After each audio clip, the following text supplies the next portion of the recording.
నమస్తే, welcome to స్వతంత్ర. నేను మురళి. ముందుగా హెడ్లైన్స్ చూద్దాం.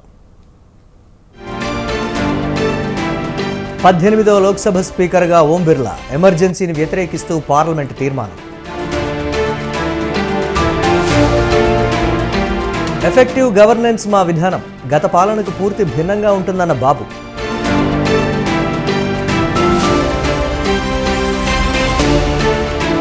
జగన్మోహన్ రెడ్డి ప్రతిపక్ష నేత కాదు, వైసీపీ ఫ్లోర్ లీడర్ మాత్రమే అన్న పయ్యావుల. కేంద్ర మంత్రి గడ్కరీని కలిసిన సీఎం రేవంత్, మంత్రులు. రాష్ట్రంలో జాతీయ రహదారులపై చర్చించిన ముఖ్యమంత్రి.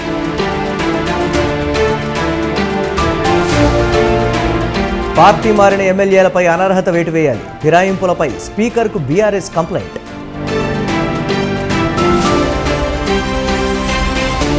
సమ్మె విరమించిన జూనియర్ డాక్టర్లు, సమస్యలు పరిష్కరిస్తామన్న మంత్రి దామోదర్.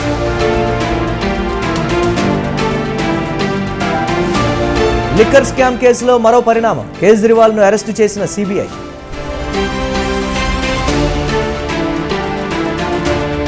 లాభాల్లో ముగిసిన స్టాక్ మార్కెట్లు, సెన్సెక్స్ 78,759 పాయింట్ల లాభం.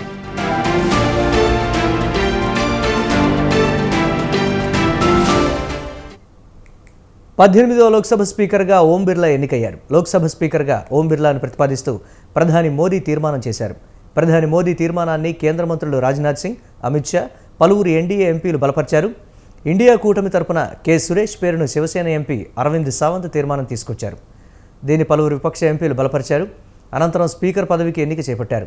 మూజువాణి ఓటుతో చేపట్టిన ఈ ఎన్నిక ప్రక్రియలో ఓం బిర్లా విజేతగా నిలిచారు. దీంతో ఆయన స్పీకర్గా ఎన్నికైనట్లు ప్రొటెం స్పీకర్ ప్రకటించారు.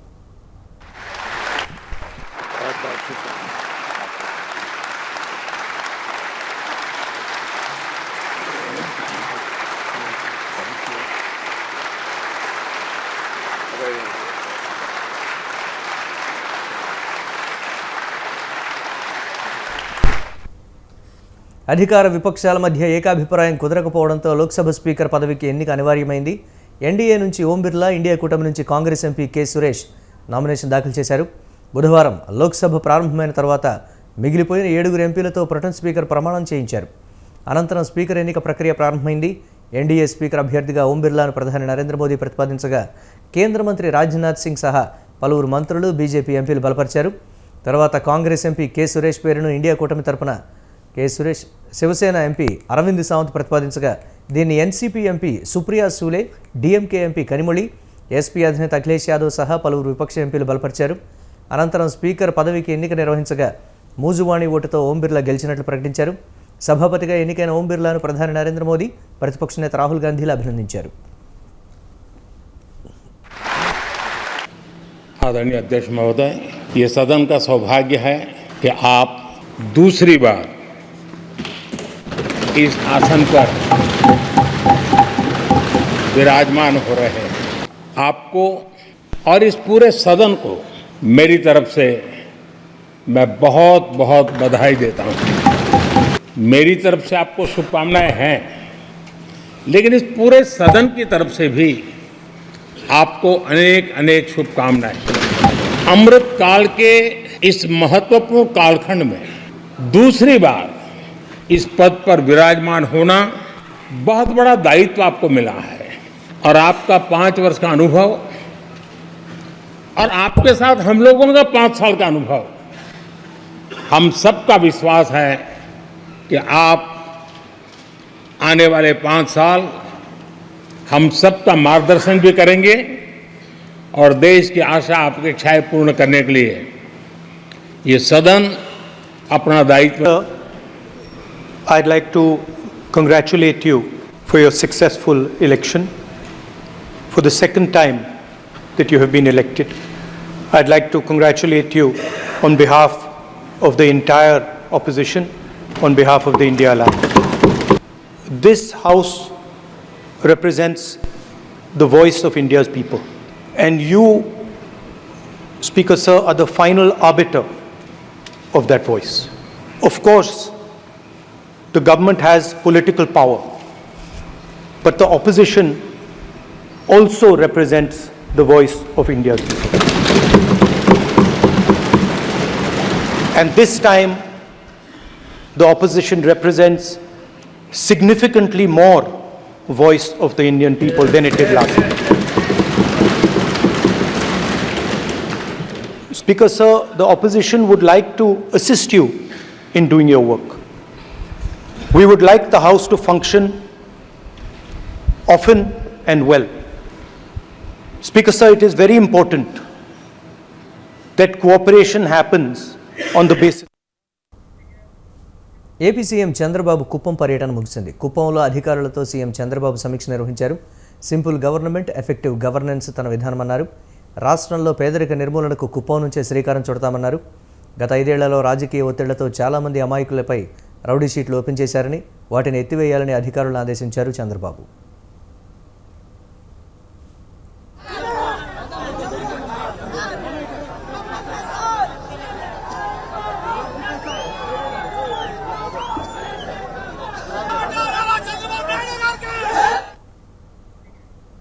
మాజీ సీఎం వైసీపీ అధినేత వైఎస్ జగన్కు మంత్రి పయ్యావుల కేశవ్ గట్టి కౌంటర్ ఇచ్చారు. సీఎం తర్వాత ప్రతిపక్ష నేత ప్రమాణం చేయాలన్న జగన్ వ్యాఖ్యలను ఖండించారు. జగన్కు ప్రతిపక్ష నేత హోదా లేదని, అందుకే సీఎం తర్వాత మంత్రులు ప్రమాణం చేశారని చెప్పారు. జగన్ ఫ్లోర్ లీడర్ మాత్రమేనని, ప్రతిపక్ష నేత కాదని చెప్పారు. మొత్తం సభ్యుల్లో 10వ వంతు ఉంటేనే ప్రతిపక్ష నేత హోదా ఇస్తారని గుర్తు చేశారు. అధికారంలో ఉన్నప్పుడు ఒకలా, ప్రతిపక్షంలో ఉన్నప్పుడు మరోలా జగన్ మాట్లాడుతున్నారని విమర్శించారు. ప్రతిపక్ష నేతగా ఉంటే కేబినెట్ హోదా వస్తుందని జగన్ భావిస్తున్నారని ఎద్దేవా చేశారు. 1984లో ఉపేందర్కు అసలు ప్రతిపక్ష నేత హోదా ఇవ్వలేదని తెలిపారు. కేంద్రంలో కాంగ్రెస్ పార్టీ ప్రతిపక్ష హోదా పొందడానికి 10 ఏళ్లు పట్టిందని మంత్రి పయ్యావులు చెప్పారు. మార్చుకోండి, ఒకవేళ మీకు సలహాదారులు ఇచ్చిందైతే ముందు వాళ్ళని మార్చుకోండి. ఎప్పుడు అకౌంట్ బుక్సే కాకుండా అప్పుడప్పుడు రూల్ బుక్స్, కౌలన్ షక్దర్ బుక్స్ కూడా చూడండి. ఇంతమంది సలహాదారులను పెట్టుకుని ఇక్కడికి వచ్చారు. ఈ లేఖ రాసింది మీ ఆలోచన అయితే మీ వైఖరి మార్చుకోండి. ఒకవేళ మీకు సలహాదారులు ఇచ్చిందైతే ముందు వాళ్ళని మార్చుకోండి. ఎప్పుడు అకౌంట్ బుక్సే కాకుండా అప్పుడప్పుడు పలు శాఖల ఉన్నతాధికారులతో మంత్రి అనగాని సత్యప్రసాద్ సమీక్ష నిర్వహించారు. Digital India land records modernization programme, resurvey గ్రామాల్లోని ఫైనల్ రికార్డులు, న్యూ సిటిజన్ సర్వీసెస్, రెవెన్యూ అధికారులకు సర్వే శిక్షణతో పాటు ప్రభుత్వంలో పెండింగ్లో ఉన్న ఫైల్స్ తదితర అంశాలపై చర్చించారు. ఈ సమావేశంలో ఆయా శాఖలకు చెందిన అధికారులు పాల్గొన్నారు.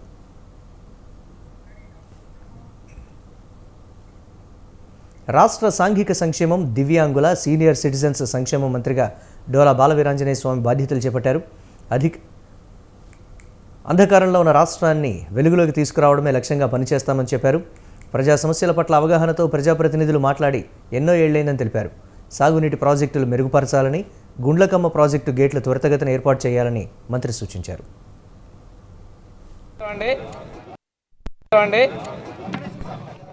ఈరోజు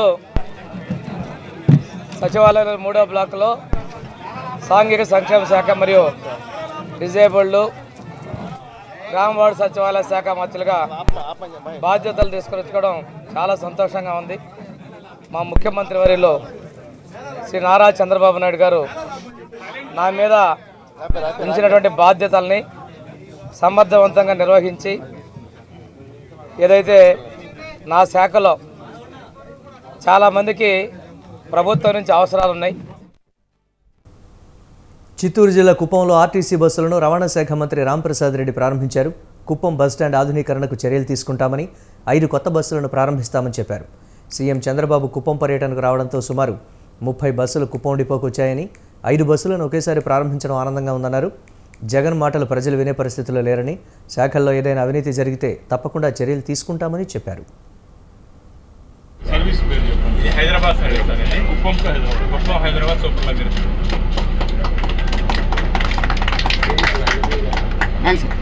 డెలివరీకి మార్నింగ్ 5 బయలుదేరి 2 5 రీటైన్ చేసిన పార్ట్ సర్వీస్ కొత్తగా ఇది కాకుండా ఇంతకుముందు మన తిరుమల. తెలంగాణ రాష్ట్ర ముఖ్యమంత్రి రేవంత్ రెడ్డి ఢిల్లీ పర్యటనలో భాగంగా కాంగ్రెస్ పార్టీ పెద్దలతో పాటు కేంద్ర రవాణా శాఖ మంత్రి నితిన్ గడ్కరీతో సమావేశమయ్యారు. సీఎం రేవంత్ వెంట డిప్యూటీ సీఎం భట్టి విక్రమార్క, మంత్రి కోమటిరెడ్డి వెంకటరెడ్డి, మంత్రి శ్రీధర్ బాబుతో పాటు ఎమ్మెల్యే వివేక్ ఉన్నారు. రాష్ట్రానికి సంబంధించిన రోడ్ల విస్తరణ, కొత్త జాతీయ రహదారులు, నిధులు మంజూరు గురించి భేటీలో చర్చించారు. రహదారుల సమస్యల పరిష్కారానికి కేంద్ర మంత్రి గడ్కరీ సానుకూలంగా స్పందించారని డిప్యూటీ సీఎం భట్టి విక్రమార్క తెలిపారు. హైదరాబాద్ విజయవాడ రహదారిని 6 లేన్లలో నిర్మాణం చేపట్టనున్నట్లు మంత్రి కోమటిరెడ్డి వెంకటరెడ్డి తెలిపారు. కేంద్రం నుంచి తెలంగాణకు రావాల్సిన నిధులను సాధించడమే తమ లక్ష్యమని చెప్పారు. పార్టీ ఫిరాయింపులపై బీఆర్ఎస్ నేతలు స్పీకర్కు కంప్లైంట్ చేశారు. మాజీ స్పీకర్ పోచారం, జగిత్యాల ఎమ్మెల్యే సంజయ్పై అనర్హత వేటు వేయాలని కంప్లైంట్ చేశారు. బీఆర్ఎస్ నేతలు ఫోన్ చేసినా స్పీకర్ స్పందించకపోవడంతో మెయిల్, స్పీడ్ పోస్టు ద్వారా కంప్లైంట్ చేశారు మాజీ మంత్రి జగదీష్ రెడ్డి. గతంలో పార్టీ మారిన ఎమ్మెల్యేలు కడియం, దానం, తెల్లంలపైన బీఆర్ఎస్ స్పీకర్కు కంప్లైంట్ చేసింది. వీరందరిపై అనర్హత వేటు వేయాలని ఇప్పటికే సుప్రీంకోర్టులో పిటిషన్ కూడా వేసింది. పైన గెలిచిన శాసనసభ్యులు గౌరవనీయులు మాజీ స్పీకర్, మాజీ మంత్రివర్యులు బాన్స్వాడ శాసనసభ్యులుగా గెలిచిన పోచారం శ్రీనివాసరెడ్డి గారు ఏదైతే బీఆర్ఎస్ పార్టీని వీడి కాంగ్రెస్ పార్టీలో చేరినరో, అదేవిధంగా మా జగిత్యాల శాసనసభ్యులు డాక్టర్ సంజయ్ కుమార్ గారు కూడా కాంగ్రెస్ పార్టీలో చేరినరో, ఇది పూర్తిగా చట్ట వ్యతిరేకమైన పని, అవినీతికరమైన పని. ఈ పార్టీ ఫిరాయింపుల నిరోధక చట్టం ఉన్నది అని తెలిసి కూడా మరి వారు ఈ రకంగా పార్టీ మారడం అనేది సరైనది కాదు. మరి చట్టం ప్రకారం వీరిద్దరు సభ్యత్వాలు కూడా రద్దు కావాల్సి ఉన్నది. దాని కొరకు బీఆర్ఎస్ పార్టీ నుంచి మేము స్పీకర్ గారికి పిటిషన్ ఇవ్వడం కొరకు మేము నిర్ణయించి ప్రయత్నం చేస్తూ ఉన్నాం. మా పార్టీ బీఆర్ఎస్ పార్టీ బీఫామ్ పైన గెలిచిన శాసనసభ్యులు గురుకుల ఉపాధ్యాయ పోస్టుల అభ్యర్థులు చేస్తున్న నిరసనకు మాజీ మంత్రి హరీష్ రావు మద్దతు తెలిపారు. అభ్యర్థుల సమస్యలను వెంటనే పరిష్కరించాలని ఆయన డిమాండ్ చేశారు. కాంగ్రెస్ ప్రభుత్వం ప్రజల కోసం అని చెప్పుకుంటున్నప్పటికీ గురుకుల ఉపాధ్యాయ పోస్టుల కోసం పోటీ పడుతున్న వారి పోరాటాల పట్ల ఉదాసీనంగా ఉండటం నిరుత్సాహకరమని తెలిపారు. అభ్యర్థులు పలుమార్లు మంత్రులు, అధికారులకు విన్నవించిన ముఖ్యమంత్రి నివాసం వద్ద ధర్నాలు చేసినా వినిపించుకోలేదని విమర్శించారు.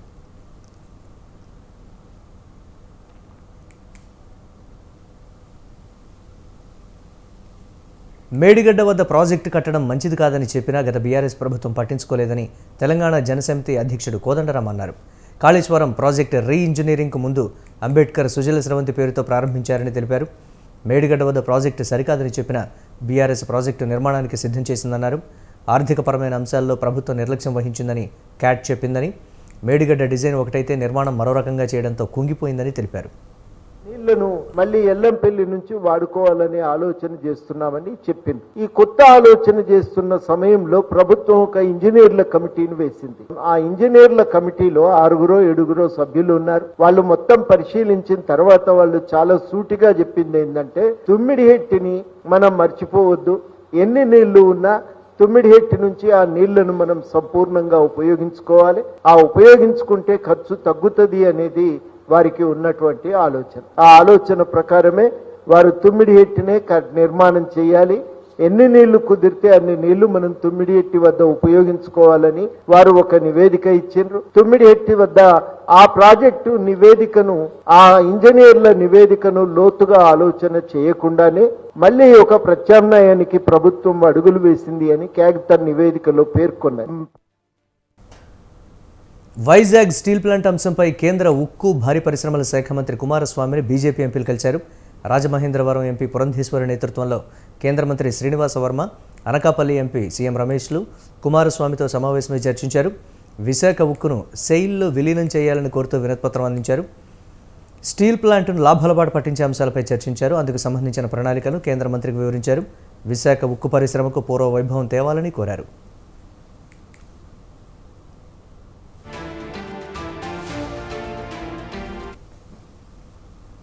మంత్రి పొన్నం ప్రభాకర్, హుజూరాబాద్ ఎమ్మెల్యే పాడి కౌశిక్ రెడ్డి మధ్య ఎన్టీపీసీ ఫ్లాష్ వివాదం మరింత ముదురుతోంది.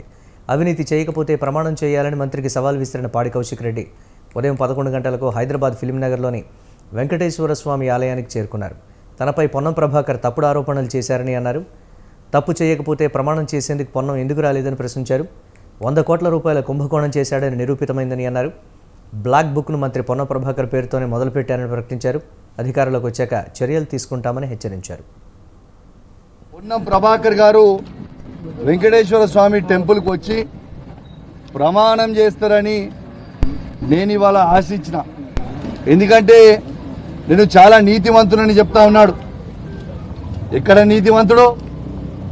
ఇలా ఫ్లై స్కామ్లో 100 కోట్ల రూపాయల స్కామ్ అవినీతి చేసిండని నేను ఆరోపణలు చేస్తే ఇవాళ నేను చెయ్యలేదు అని లీగల్ నోటీస్ నాకు పంపితే ఆయన ఇల్లీగల్ యాక్టివిటీస్కి నాకు లీగల్ నోటీస్ పడితే భయపడేటోడు ఎవరు లేడు. సరే నేను ఇవన్నీ ఏం చెప్పినా అంటే ఇలా తిరుపతి వెంకటేశ్వర స్వామి ఆలయం అపోలో దగ్గర ఉంది, నువ్వు నమ్ముతావు దేవుణ్ణి, నేను నమ్ముతా, ఆడికి వచ్చి నువ్వు ప్రమాణం చేయి, నేను 100 కోట్ల స్కామ్ ఫ్లై యాష్లో చేయలేదని ప్రమాణం చేయి, నేను నీ సమక్షంలోనే బహిరంగంగా క్షమాపణ చెప్తా అని నేను మంత్రి గారికి సవాల్ విసిరినా. నీట్ పరీక్షను రద్దు చేయాలని డిమాండ్ చేశారు ఎమ్మెల్సీ బల్మూరి వెంకట్. లేకపోతే ధర్నా చౌక్ వద్ద మహాదీక్ష చేపడతామని హెచ్చరించారు. నీట్ పరీక్ష విషయంలో ప్రధాని మోదీ వైఖరిని నిరసిస్తూ నారాయణగూడలో దిష్టిబొమ్మను దగ్ధం చేశారు. నీట్ కౌన్సిలింగ్ రోజు దేశవ్యాప్తంగా విద్యార్థి సంఘాలను ఏకం చేసి భారత్ బంద్ను నిర్వహిస్తామని తెలిపారు. నీట్ పరీక్షను రద్దు చేసే వరకు తమ పోరాటం ఆగదని హెచ్చరించారు. విద్యార్థులకి తప్పు జరిగిందని స్పష్టత ఉన్నప్పటికీ, ఏదైతే ఎగ్జామ్లో శాంటిటీ ట్రాన్స్పరెన్సీ లేదు, అవకతవకలు జరిగినాయని చెప్పి రుజువైనప్పటికీ కూడా స్పందించి ఎగ్జామ్ ని రద్దు చేసిన బాధ్యత ఎన్టీఏ సంస్థ పైన, కేంద్ర ప్రభుత్వం పైన ఉంది. కానీ దాన్ని పట్టించుకోకపోవడంతో గత 10 రోజులుగా తెలంగాణ రాష్ట్రంకి వెళ్ళి 24 లక్షల మంది విద్యార్థుల ఒక అన్న పాత్ర పోషిస్తూ ప్రతి ఒక్క విద్యార్థి యోజన సంఘ రాష్ట్ర జిల్లా కార్యవర్గ సభ్యులు ఆ తల్లిదండ్రులకి భరోసా కల్పిస్తూ కేంద్ర ప్రభుత్వంపై ఒత్తిడి తీసుకురావాలని చెప్పి అనేక కార్యక్రమాలు చేపట్టడం జరిగింది. ఇక్కడ కేంద్ర మంత్రులుగా ఉన్న కిషన్ రెడ్డి, బండి సంజయ్ గారన్న నోరు తెరిచి ఈ సమస్యని పరిష్కరించాలి. ఎందుకంటే తెలంగాణ రాష్ట్రంకి వెళ్ళి 65,000 మంది విద్యార్థులు ఈ నీట్ పరీక్షల వల్ల ఇబ్బంది పడుతున్న స్టూడెంట్స్ ఉన్నారు. కానీ వారు పట్టించుకోవడంతో వారి ఇంటి దగ్గర నిరసన కార్యక్రమాలు చేపట్టడం జరిగింది. సింగరేణి లేని తెలంగాణను ఊహించుకోలేమని ఎమ్మెల్యే కూనంనేని సాంబశివరావు అన్నారు. ప్రత్యక్షంగా పరోక్షంగా లక్షలాది మందికి ఉపాధి కల్పిస్తుందని చెప్పారు. తెలంగాణ వస్తే బొగ్గు గనులు మనకుంటాయని, గనుల్లో తెలంగాణ పిల్లలకు ఉద్యోగాలు వస్తాయని భావించామన్నారు. తెలంగాణ వచ్చాక కేసీఆర్ ఇచ్చిన మాటకు భిన్నంగా వ్యవహరించారని మండిపడ్డారు. సింగరేణి లేకపోతే బొగ్గు ఆధారిత పరిశ్రమలకు తీవ్ర నష్టం వాటిల్లుతుందని తెలిపారు. జూలై 5న బంద్ నిర్వహిస్తున్నామని ప్రకటించారు. 15 రోజుల పాటు నిరాహార దీక్షలు చేస్తామని, కలెక్టరేట్లను ముట్టడిస్తామని చెప్పారు. రాష్ట్ర ప్రభుత్వం వేలం విషయంలో ధైర్యంగా ఉండాలని కూనంనేని కోరారు. ఆధారిత ప్రతి పరిశ్రమకు కూడా విపరీతమైనటువంటి నష్టాలు వచ్చే ప్రమాదం కనపడతా ఉంది. వీళ్ళు ఏం చేస్తున్నారు, కొత్త బొగ్గు బావులనేమో ఇప్పుడు ప్రైవేట్ వాళ్ళకి అమ్మేస్తున్నారు. కిషన్ రెడ్డి గారు ఒక స్టేట్మెంట్ ఇచ్చాడు, అబద్ధాలు చెప్తాడని అనుకోలేదు. ప్రైవేటీకరణ ఎక్కడుంది, ఎవరు చెప్పారు? అది ప్రైవేటీకరణ ఎందుకు చేస్తాం మేము? సింగరేణిది అది ఆస్తి, మేము ఎందుకు చేస్తాం? దబాయించి మరీ చెప్పాడు. నీకు ఇష్టం లేకపోతే పాలసీయే చెప్పాలనుకుంటే అబద్ధాలు ఎందుకు చెప్పాలి? ఉన్నది ఉంటుంది, కొత్త వచ్చే మాత్రం ఆ చట్టం ప్రకారంగా టేకప్ చేస్తారని చెప్పాలి. అట్లా కాకుండా జనాలను మభ్య పెట్టడం, తప్పు పెట్టడం తప్పు. తెలంగాణలో జూనియర్ డాక్టర్లు సమ్మె విరమించారు. జూడాల సమస్యలను అర్థం చేసుకున్నామని వైద్య ఆరోగ్య శాఖ మంత్రి దామోదర రాజనరసింహ తెలిపారు. వారు ప్రభుత్వం ముందు పెట్టిన డిమాండ్లను నెరవేరుస్తున్నామని చెప్పారు. మొత్తం 3 మెడికల్ కాలేజీలకు సంబంధించిన 204.85 కోట్ల రూపాయల నిధులకు ఉత్తర్వులను జారీ చేసినట్లు వివరించారు. ఉస్మానియా మెడికల్ కాలేజీలో లేడీస్ హాస్టల్ నిర్మాణానికి 80 కోట్ల రూపాయలు విడుదల చేస్తున్నామని తెలిపారు. తెలంగాణ జూనియర్ డాక్టర్స్ గతంలో మాకు 2 సార్లు డిమాండ్స్ కాకుండా మెడికల్ హెల్త్లో ప్రత్యేకంగా మెడికల్ కాలేజీకి సంబంధించి, హాస్పిటల్కి సంబంధించి, వాళ్ళ స్టైఫండ్కు సంబంధించి సార్ ఎప్పటి నుంచో ఇవి పెండింగ్ ఉన్నాయి, ఇబ్బందులు బాగున్నాయి, మాకు ఈ ఇబ్బందులను మీరు కొద్దిగా పరిష్కరించండి, ఆదుకోండి, ప్రభుత్వం మాకు బాసటగా ఉండాలని చెప్పేసి వాళ్ళు 15వ తేదీ ఈ నెల ఒక రిప్రజెంటేషన్ ఇవ్వడం జరిగింది. నేను 2 సార్లు వాళ్ళతో మాట్లాడినా, మా డిపార్ట్మెంట్ మా అధికారులు 4 సార్లు మాట్లాడిర్రు. అంటే ఇద్దరి మధ్యలో ఒక కమిట్మెంట్ తోటి ఒక డిస్కషన్ జరిగింది. ఆ డిస్కషన్ ప్రతిఫలమే మొన్న సుమారు 406 కోట్ల రూపాయల బీఆర్ఓ. మాచర్ల మాజీ ఎమ్మెల్యే పిన్నెల్లి రామకృష్ణారెడ్డి అరెస్ట్ అయ్యారు. పిన్నెల్లి ముందస్తు బెయిల్ పిటిషన్లను ఏపీ హైకోర్టు కొట్టివేయడంతో ఆయన్ను పోలీసులు అదుపులోకి తీసుకున్నారు.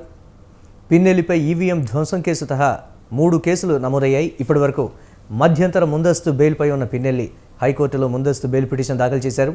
గతంలో విచారించిన హైకోర్టు తీర్పును రిజర్వ్ చేసింది.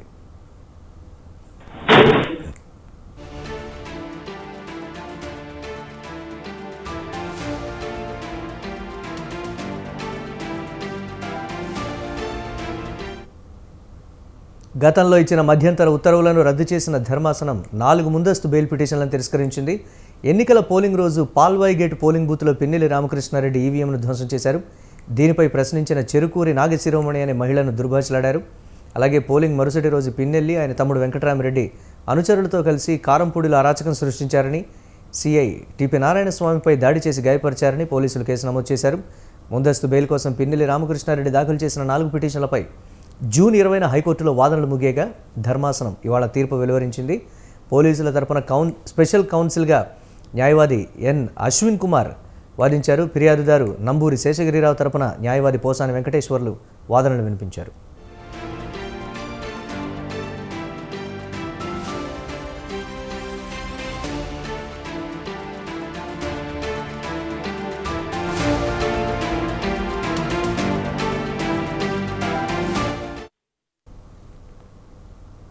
అమెరికాలో మరోసారి కాల్పులు కలకలం రేగింది. లాస్ వేగాస్లో తుపాకీతో 5 సామాన్యులను పొట్టన పెట్టుకున్న దుండగుడు చివరకు తనని తాను కాల్చుకుని ఆత్మహత్య చేసుకున్నాడు. లాస్ వేగాస్లో ఉన్న అపార్ట్మెంట్లో 5 కాల్చి చంపి 13 ఏళ్ల బాలికను తీవ్రంగా గాయపరిచాడు. అనంతరం ఆత్మహత్య చేసుకున్నాడు.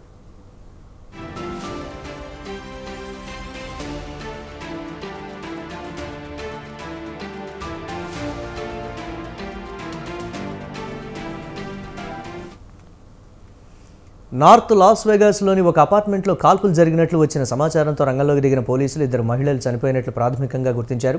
పోలీసులు మరింత లోపలికి వెళ్ళగా 13 ఏళ్ల బాలిక తీవ్రమైన తుపాకీ గాయాలతో ఉండడం గమనించారు. వెంటనే ఆసుపత్రికి తరలించారు. సమీపంలోని మరో అపార్ట్మెంట్లో 2 మహిళలు, ఓ యువకుడి మృతదేహాలను గుర్తించారు. దుండగుడి కాల్పుల్లో మొత్తం 5 చనిపోయారని పోలీసులు నిర్ధారించారు. North Las Vegas police department అధికారులు ఎదురుపడడంతో నిందితుడు ఎరిక్ ఆడమ్స్ తనని తాను కాల్చుకున్నట్లు అధికారులు తెలిపారు.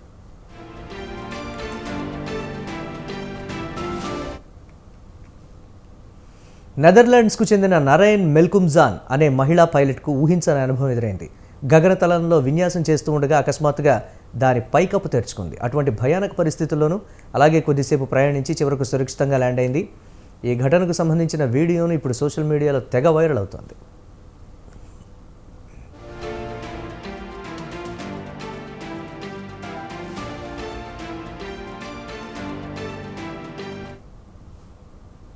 ప్రయాణంలో ఎటువంటి నిర్లక్ష్యానికి తావివ్వకుండా జాగ్రత్తగా వ్యవహరించాలంటూ పైలట్లకు సూచనలు చేశారు.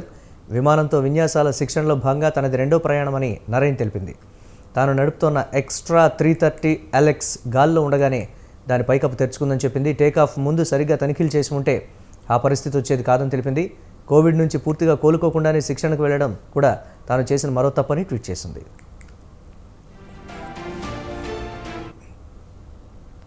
T20 వరల్డ్ కప్లో సెమీఫైనల్ పోరుకు టీమిండియా సిద్ధమైంది. రేపు రాత్రి 8 గంటలకు గయానాలోని ప్రావిడెన్స్ స్టేడియం వేదికగా ప్రత్యర్థి ఇంగ్లాండ్ జట్టును ఢీకొనుంది. రేపు ఒక్కరోజే 2 సెమీఫైనల్ జరుగుతుండగా తొలి సెమీస్లో ఉదయం 6 గంటలకు తొలి సెమీస్ ప్రారంభం కానుంది. ఈ ఆటలో దక్షిణాఫ్రికా వర్సెస్ ఆఫ్ఘనిస్తాన్ తలపడతాయి. అనంతరం 2వ సెమీస్లో భాగంగా ఇంగ్లాండ్ భారత్ మధ్య సమరం సాగనుంది. T20 వరల్డ్ కప్లో సూపర్ 8 ఘట్టం ముగియడంతో రేపు 4 జట్లు సెమీఫైనల్స్లో తలపడనున్నాయి.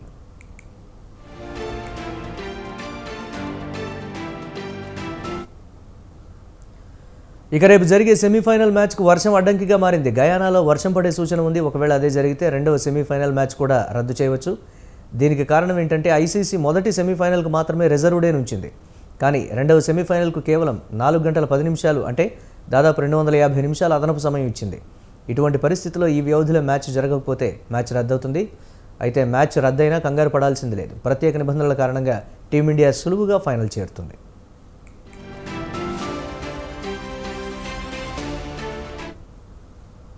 భారత్ తన సూపర్ 8 రౌండ్ మ్యాచ్ల్లో 3 గెలిచి 6 పాయింట్లతో గ్రూప్ 1లో మొదటి స్థానంలో నిలిచి సెమీఫైనల్లో చోటు దక్కించుకుంది. అదే సమయంలో ఇంగ్లాండ్ 3 మ్యాచ్లు ఆడి 2 విజయాలతో 4 పాయింట్లతో గ్రూప్ 2లో 2వ స్థానంలో నిలిచి సెమీఫైనల్స్లో చోటు దక్కించుకుంది. ఇలాంటి పరిస్థితుల్లో టోర్నీకి సంబంధించి ఐసీసీ రూపొందించిన నిబంధనల మేరకు మ్యాచ్ జరగకపోతే సూపర్ 8లో ఏ జట్టు పాయింట్ల పట్టికలో మెరుగైన స్థితిలో ఉంటే ఆ జట్టు ముందుకు సాగే అవకాశం ఉంది. ఈ కారణంగా మ్యాచ్ జరగకపోతే భారత్ మొదటి స్థానంలో ఉండడంతో రోహిత్ సేన ఫైనల్స్కు చేరుకుంటుంది. దేశీయ స్టాక్ మార్కెట్ల లాభాల్లో ముగిశాయి. ఆసియా మార్కెట్ల నుంచి సానుకూల సంకేతాలు. రిలయన్స్ ఇండస్ట్రీస్, ఐసిఐసిఐ బ్యాంక్ షేర్లలో కొనుగోళ్ల మద్దతుతో దూసుకెళ్లాయి. ఈ క్రమంలోనే సూచీలు మరోసారి జీవనకాల గరిష్టాలను తాకాయి. ఇంట్రాడేలో సెన్సెక్స్ 78,759.4 పాయింట్ల వద్ద నిఫ్టీ 23,889.90 పాయింట్ల వద్ద ఆల్ టైమ్ గరిష్టాలను నమోదు చేశాయి.